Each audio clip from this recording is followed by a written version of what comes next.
because it was close all throughout. LPU was within striking distance. Dun lang sa dulo, umarangkada ang Cardinals. Again, isa yan sa mga bagay na kayang ibigay talaga ni Escamis sa'yo. Kapag ka nangangailangan kayo ng shoot, bigay mo muna sa kanya. Kaya niyang dumiskarte para sa sarili niya. At the same time, kaya rin niyang hanapin yung teammates niya na nangangailangan talaga ng touches. And again, rookie MVP Clint Escamis, up and down season in the elimination round, but in the final four, doon na lumalabas yung bangis ng ating reigning rookie MVP. In the meantime, second half of this matchup between San Beda and Benilde, number 2 versus number 3.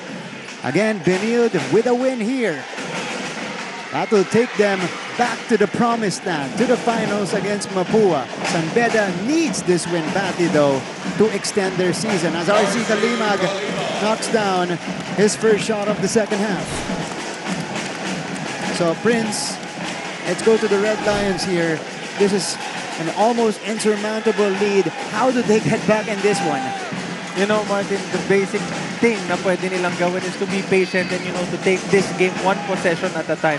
Whenever they are patient on their offense and they try to set up yung sistema na meron si Coach Yuri, they get positive outcomes. And whenever they try to play one-on-one basketball or try to play those two-man games, nagkakaroon sila ng problema. At time, it was James Payosing taking it straight to the cup. So kailangan na rin lumabas dito si playoff Payosing. 2 straight baskets for the Red Lions will cut the lead down to 22. Allen Liwag making his move against Celso. Short on the hook. And here comes Penny Estacio. Penny was a factor offensively in the first half. Misfires here. Ball is loose. It is live. And Jumel Ancheta will be fouled by James Payosing. Ancheta is arguing that call because Payosing actually crashed into him. Medyo sumabit ata. Doon sa paa nito ni Ancheta, si Payosing and sila Coach Charles are saying na hindi ba nakita nung referee yung pagkatama. Okay, so bola ng San Beda ipasa muna natin. Ito mula sa dugout, nandito ulit si Alia Fideliaga. Through God, we will do valiantly, for it is He who will tread down our enemies. According to team captain Yukit Andrada, that is the Bible verse that they are holding on to for today's game. Sabi naman ni Coach Andre Santos, we need to outwork CSB so we won't get out-hustled and out-rebounded. Moreover, Coach Yuri emphasized that defense is the best offense, so that will be their focus for the second half. Di pa tapos ang laban, and San Beda believes that they can make a comeback. So let's see how their halftime adjustments will translate on the court to bring them one step closer to replicating last year's success. That's all from courtside. Balik sa inyo, Martin and Prince. Thanks, Alia. Well, they're looking like a different team to start off the second half. 6 straight points for the Red Lions. They get a stop, but Enot gets the offensive rebound. And Martin, this is not something new sa San Beda because they've done a lot worse than what they are doing now before in terms of a comeback. Capable sila sa mga comebacks na ganyan. Pag nahulog yung mga tira nila sa labas and makakuha sila ng couple of stops, makakabalik sila sa game na to. But they need first to address their rebounding problems as Liwag scores the putback and Benilde gets a stop on the other end. Tony Enot now with the basketball. Enot zooms to the cup. 4 quick ones for the Blazers. Ayan, pinagbayad agad ng Blazers itong San Beda. Na sinubukan nila yung two-man game ulit, hindi nakuha ni Celso yung bola. Naiwan siya doon, maximizing yung 5 versus 4 situation. You can. That one. In and out. And here comes Jomel Ancheta. Over 3 minutes gone here in the third. Enot, cross-court pass. Sanko, extra feed. Sanchez, step through. Justin Sanchez with a Pinoy step that time. Martin, dun lang sa offense na yon, 4 na players ng Benilde Blazers ang nakahawak ng bola. Precisely. 14 assists now for the Benilde Blazers. And you see the ball rotation. Cross-court. They find the man in the corner, really opening up a lot of opportunities for their players. Penny Estacio gets fouled here. As we take a look at this moment, Look at the pass. Enot, extra pass. Sanchez drove to the rim. Blew by Andrada with the extra Pinoy step. And that champ moment of the game is brought to you by Milo. Get winning energy every day with Milo. Sanchez with the hoop. And Benilde with a very quick counter-attack here in the third quarter. You know, Martin, something San Beda can do right now is to play an aggressive zone on defense. Because Benilde hasn't been really ganon ka-effective sa labas. Kasi yung mga tira na nakukuha nila doon as lahat ng galing sa kick-out. So, ibig sabihin, nag-collapse sila sa defense on one-on-one. And if you go zone, that's what you're gonna give to them. And you're gonna take away the ball screen. You're gonna take away Liwag's touches inside. I mean, if you're gonna make them choose, dibali lang yun sa labas. Yeah, they'd rather deal with a three-point shooting Benilde team than a feasting Benilde team inside. Matthew Oli, too strong that time, but he tracks it down. And Benilde again, controlling the glass. Tony Enot stops, left with space. Enot knocks it down. 62-33, Tony Enot has 15. And you know, Tony Enot is really having fun inside the court. And dyan mo makikita na wala na masyadong pressure sa kanya. Kumbaga nilalaro lang niya yung laro niya and nakukuha niya yung gusto niya. How about this 29-point advantage for the Benilde Blazers? Tony Enot left with space. He made them pay. Enot having a game against his former team. The Blazers fans roaring from the sidelines as we go to this timeout.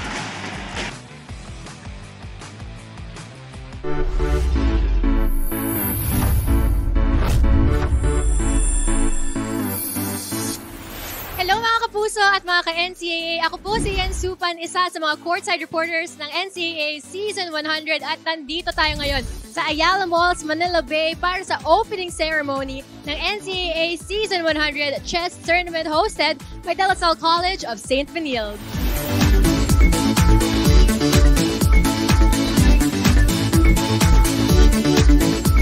Season 100 Chess Tournament Open! Kasama natin ngayon ang team captain ng Juniors Chess Division ng EAC Generals na si Klein. Klein, kamusta ka naman? Okay lang po. Excited po sa magaganap na Season 100 NCAA. Sobrang excited, napakasaya pa kasi it's been my first time playing NCAA 100. Napakaganda po ng taon na to. Feeling great po ako ngayon. And napakasaya ko po since last season ko na po to and I still get the opportunity to play. We are here with Sir Dax, the chairman of the NCAA Season 100 Chess Tournament. Sir Dax, what can we expect from this season? It's going to be a very competitive season, just like every season. Siyempre, ito yung pinaghandaan namin buong year kasi last year, fourth lang kami. Nalaglag kagad kami sa first round ng Resuming our coverage, and now we see our NCAA fans trying out the new Casino Active with fresh scent in our Casino Active booth today. Look at those fans trying out Casino. Kasi no sa germs. Say yes to good vibes. Thank you to the fans who visited our booth. Just located at the hallways here inside the Cuneta Astrodome. 62-33. The Blazers have blown this game wide open. Penny Estacio misses the floater. Martin, kung maaalala mo kanina sinabi ko sa'yo na dapat yung San Beda maglaro ng zone. Pero baliktad. Si Coach Charles yung nagbigay ng instruction ngayon sa Benilde na maglaro ng zone. Dahil yung San Beda, wala pa talaga silang nakukuha na tira sa labas. And kung yun ang ibibigay nila sa San Beda, magkakaproblema sila. Hasn't been their day from the outside. And when you take that away from San Beda, you know, you'll have a good chance of winning against them. And not just winning, huh? Yeah. You have a good chance of winning big against them. Precisely. Kasi malaking portion ng points ng San Beda nanggagaling sa tira nila sa labas. Eman Tagle chooses to attack. Ran out of options. That one was tapped outside by Jomel Ancheta, Coach Yuri. looking puzzled here on the sideline. 62-33. He was actually open after that ball screen. He could have taken the mid-range pull-up or that floater. He chose to pass. Here's AJ Royo. And again, yan yung presence ni Allen Liwag sa loob. Corner shot. Brian Sajonia left it short. Ancheta. Sanchez now. Sanchez. Here's the feed. Liwag lost it. The Red Lions dodge a bullet. If they want to come back here, it has to start now. Yukien is called for steps.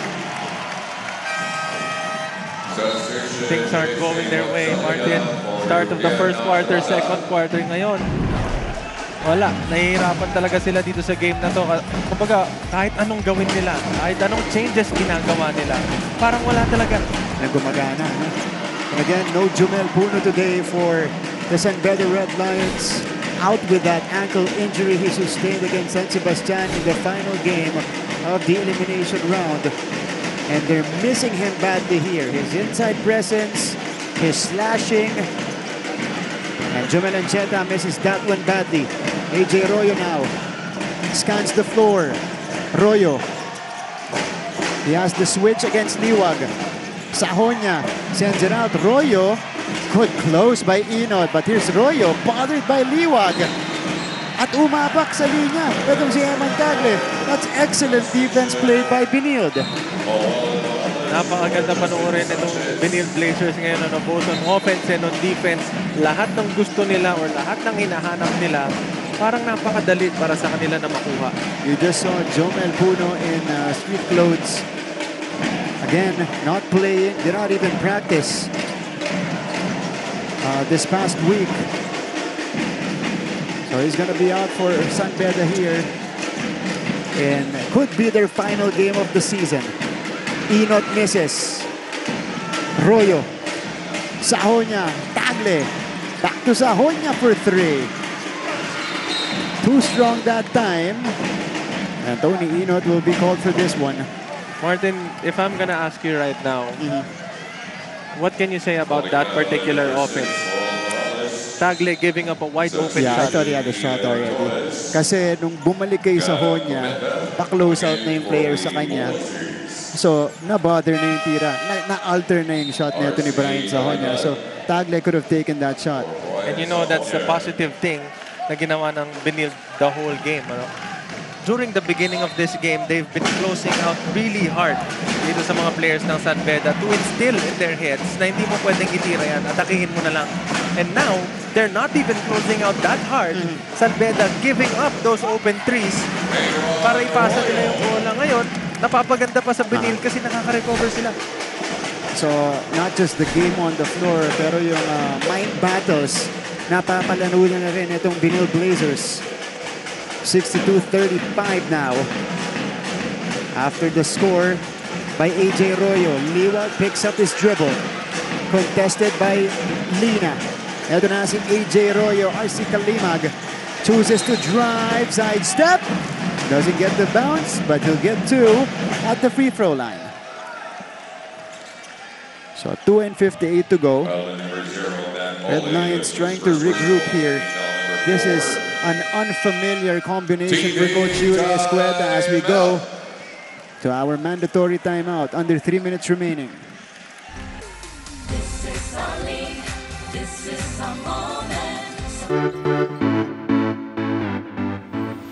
Hi mga kapuso, my name is Julia Ong. Question: anong NCAA school ang puro aral lang? Di Arellano University. Pero syempre, joke lang yon. Nandito tayo today, hindi para mag-aral, kundi para makisaya sa kanilang NCAA Season 100 Pep Rally.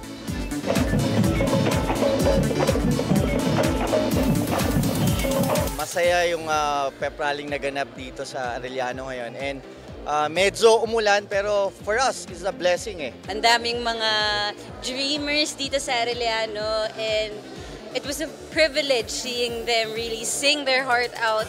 Nag-build kami ng panibagong Jeep Squad ngayon. Coach, kung nagbibuild kayo ng panibagong cheap squad, alam natin season 100 ngayon, so dapat pasabog lahat. So, paano nyo ito pinaghahandaan?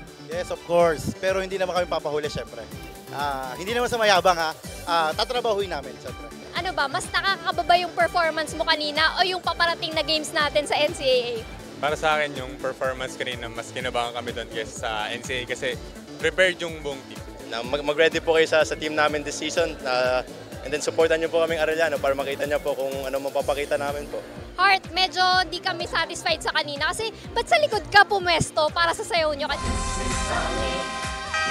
Back to the coverage and AJ Arroyo trying to put some points on the board for the Red Lions. He successfully makes this basket on the drive, and that amazing play from AJ Arroyo is definitely our McDonald's play of the game, brought to you by the new and better McCafe Iced Coffee Boulder Brew Creamier Blend.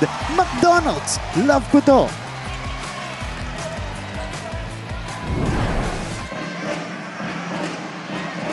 (62-35) tally. RC Kalimag to the free throw line.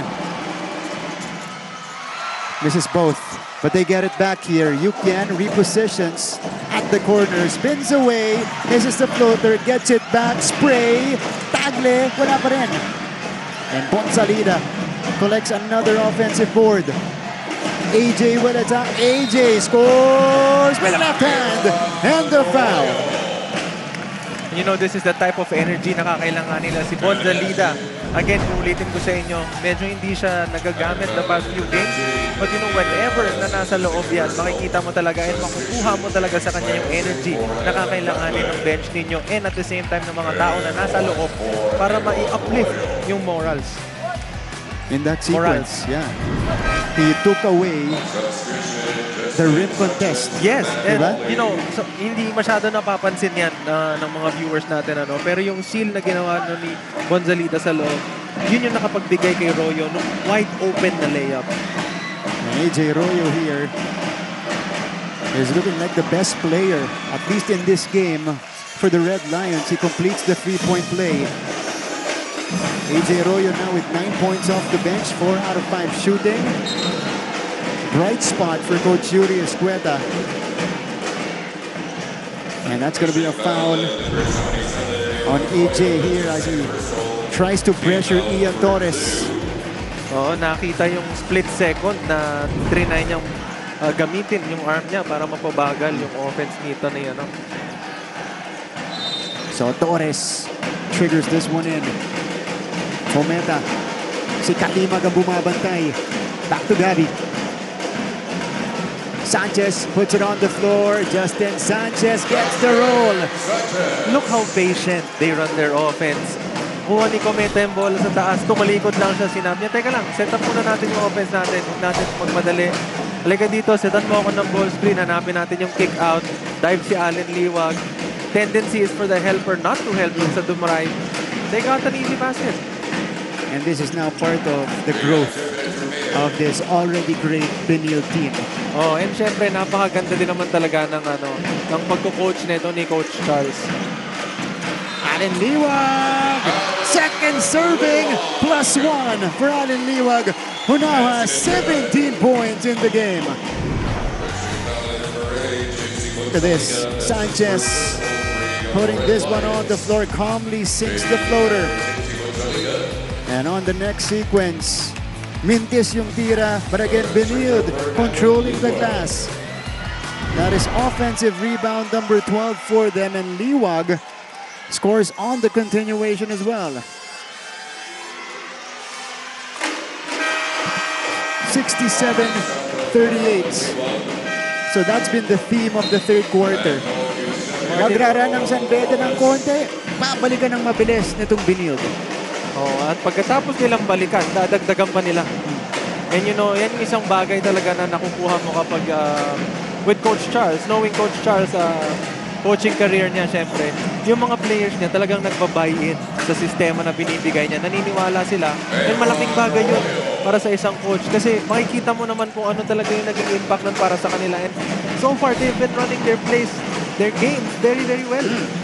At yung buy-in na yun, naging mas highlighted at mas importante with this group of guys.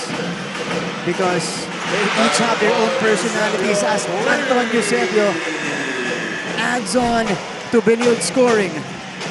It is now a 30-point lead built by the Blazers.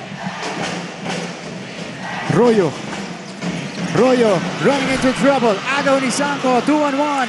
Royo gets it back. Not giving up. Payosing. You can open fire. No. Andrada is now 1 out of 3. Or make that 0 out of 4 from long distance. You know, medyo apektado na rin talaga itong San Beda when it comes to their shots. Kahit na open, namimintis na rin nila. Ian Torres misses. Ito na si James Payosing. Cometas trying to sneak from behind. Payosing scores with the left hand. Final shot time for the Blazers here in the third. And it is with Justin Sanchez. He's got Lina on the switch. Sanko, 5 to shoot. And San Beda gives up the foul. That's their final foul to give here in the third. Next one will put them in the bonus. As Anton Eusebio drains it from the outside. First basket for Anton today. Pero dito, si James Payosing wasting no time as he drove to the basket. 3.4 seconds left. So Brian Sahonia is back in the game. He will replace RC Kalimag.